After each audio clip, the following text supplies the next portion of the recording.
महाराष्ट्र क्रांती news, आवाज सर्वसामान्यांचा। नाशिकमध्ये स्कूल वाहन चालकांचा 25 ऑगस्टला आरटीओ कार्यालयावर धडक मोर्चा। शिवसेना उत्तर महाराष्ट्र अध्यक्ष अजीम सय्यद यांनी प्रत्येक शाळेवर जाऊन मोर्चात सहभागी होण्याचे वाहन चालकांना केले आवाहन।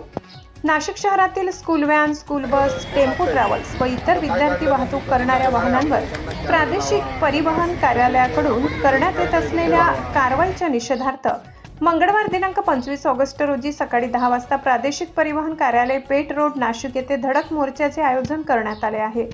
शिवसेना महाराष्ट्र विद्यार्थी वाहतूक संघटनेच्या वतीने हा मोर्चा काढण्यात येणार आहे।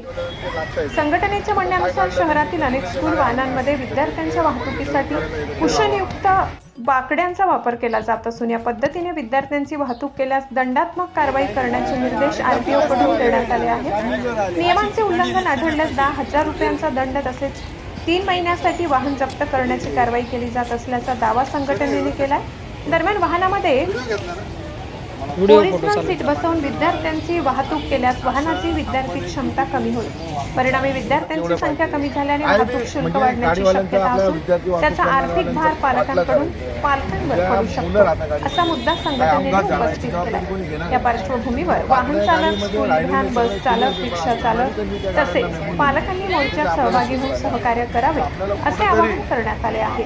मोर्चात खासदार राजाभाऊ वाजे, वाहतूक सेना अध्यक्ष उदय दळवी, उपनेते दत्ताजी गायकवाड, जिल्हा प्रमुख डी.जी. सूर्यवंशी आणि माजी आमदार वसंत गीते यांच्यासह शिवसेना वाहतूक संघटनेचे पदाधिकारी उपस्थित राहणार असल्याचे आयोजकांनी सांगितले। मोर्चाचे आयोजन शिवसेना विद्यार्थी वाहतूक संघटना यांच्या वतीने करण्यात आले असून अजीम सय्यद यांनी सर्व वाहन चालक व पालकांना मोठ्या संख्येने सहभागी होण्याचे आवाहन केले आहे। त्यांनी आज दिनांक 24 ऑगस्ट रोजी सातपूर विभागातील प्रत्येक शाळेवर जाऊन वाहन चालकांची समन्वय साधत सर्वांना मोर्चात सहभागी होण्याचे आवाहन केले आहे।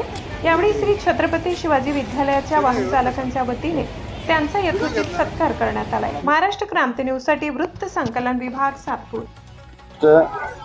आज विद्यार्थी वाहतूक संघटनेच्या वतीने आज मी प्रत्येक शाळेवरती जाऊन त्यांना सगळ्यांना आवाहन केलं आहे। आज मी सातपूर छत्रपती शाळेवरती येऊन आज आमचे सर्व सभासदांना एक सूचना दिली आहे का उद्याचा आपला मंगळवारी 25 तारखेला प्रादेशिक परिवहन कार्यालय नाशिक इथं आपला एक मोठा आंदोलन मोर्चा होणार आहे।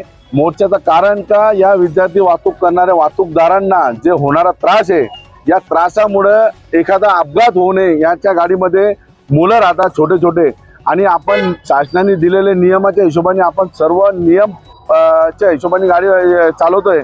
पण काही नियम असे असतात तर त्यांना जसं आपला पोटाचा आपल्याला भूक किती आहे आणि ती भूक भागले जात नाही म्हणून आपले लोक काही मुलांना आपल्याला 5-6 सीटांचा आपल्याला परवानगी दिली, त्यांनी 10-15 सीटं बसवतात। त्याच्या कारणाने हे लोक यांना दंडात्मक कारवाई करतात, यांच्या पाठला करतात। उद्या पाठला करताना जर कधी एखाद्या गाडीचा अपघात झाला तर याची जबाबदारी शासन घेणार आहे का, त्याचा जाब विचारण्यासाठी उद्या आपण या आक्रोश मोर्चा आरटीओ प्रादेशिक परिवहन कार्यालयावरती न्यायचा आहे। मी सर्वांना आवाहन करतो का या मोर्चासाठी आपल्या सर्व लोकांनी, सर्व संघटनेचे जे काय असतील त्यांनी आपल्या या मोर्चाला सहभागी राहावं ही नम्र विनंती करतो। जय हिंद। अशाच नवनवीन बातम्या पाहण्यासाठी आमच्या महाराष्ट्र क्रांती न्यूज या YouTube चॅनलला लाईक करा, सबस्क्राईब करा आणि बेल आयकॉनला प्रेस करा।